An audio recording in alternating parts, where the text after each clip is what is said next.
I'm gonna break this down. I'm gonna give you an explanation of what technologies do you need to know. Do you need to know specific technologies to become a freelancer? I know a lot of you have that goal of becoming a freelancer, so this video is gonna be helpful to you. I'm John from simpleprogrammer.com, and welcome to this channel where we take soft skills advice and apply it to software development, teach you how to be a well-rounded programmer, not just a technical person, but to learn how to, develop your communication skills, marketing skills, raise that career level so you can get up to the higher paying jobs and to become more effective and to become a freelancer if you want. He says, "Hi John, in the past few years, the most important takeaway from your channel has been focus on one thing and go deep." Yes, you got it. All right. I finally quit my low-paying job and have enough savings for 6 months to focus on my YouTube blog, which I started about a year ago, and finally getting views and subscribers. I want to start freelancing, but I'm still a jack of all trades. I like C++. I'm learning data science and machine learning, which I absolutely love because it's math intensive. However, all the blogs I have read, all the videos I have seen, they all say if you want to work as a freelancer, you need to learn full stack web development, which I absolutely hate. I'm going to start off by saying, don't do this. Don't quit your job and save up for 6 months thinking you're going to start your YouTube channel and blog and become a freelancer. You need to already be making money on the side first. Already have a business model. All right. Let me just give you an example here. Okay. For those of you that want to quit your job, let's say that your living expenses. All right. This is the first step, by the way, is to cut down your living expenses. But let's say that you need $4,000 a month to live. Your job, maybe you're making $10,000 a month at your job. Great. Okay, so you're saving some of that money. All right, but you've cut your expenses down. You need $4,000 a month to live. Okay, so let's say that you just quit your job. All right, and you've saved up 6 months of $4,000 a month, so $24,000. Okay, then you've got 6 months to make this shit work, and if it doesn't, you're kind of screwed. All right, and you're gonna spend all that money. Instead, let's say that you started your side business, your side job, and you got to the point where you're freelancing and you're making some money on the side. You're making $2,000 a month on the side. Okay, not enough to live off of. But if you save that same $24,000, okay, and you'll save it faster because you'll be making extra $2,000. You're making $12,000 a month instead of 10, right? What's going to happen is that $24,000 now, instead of being 6 months worth of runway, it's 12 months. Okay, because you've got two coming in already from your freelancing side business, okay, and you've got two from savings. And during that time, as you increase your freelancing, right, you're going to increase it over time because you've already got a business built up. And then you can reduce that, and it can last you even longer, and eventually you won't need that money, okay, that savings. So that's the better way to do this. It is important to pick one thing and to go deep.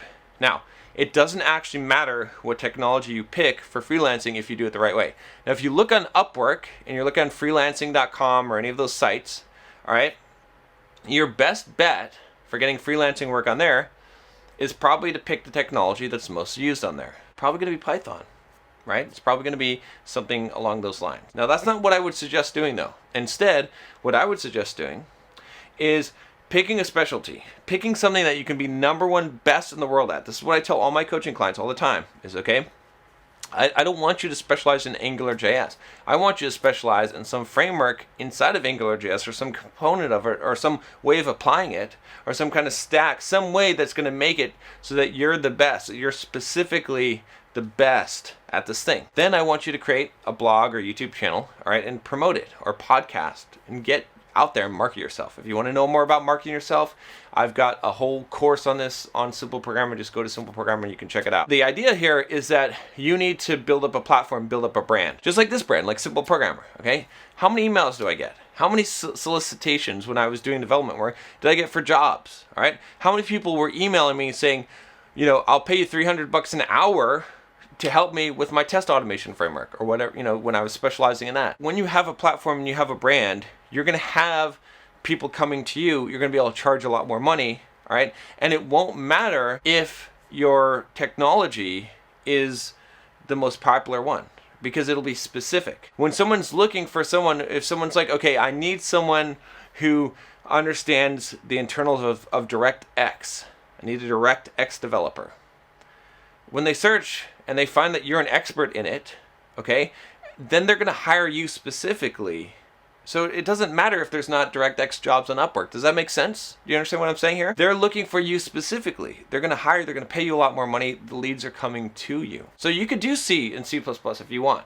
You can do machine learning. That's fine, all right? But pick a specific niche, pick it specific enough, become the expert on it, okay? Write a blog on it, okay? And produce that content. Write some, or do some YouTube videos on it. Produce that specific content, all right? Write a book on it, give talks on it, all right?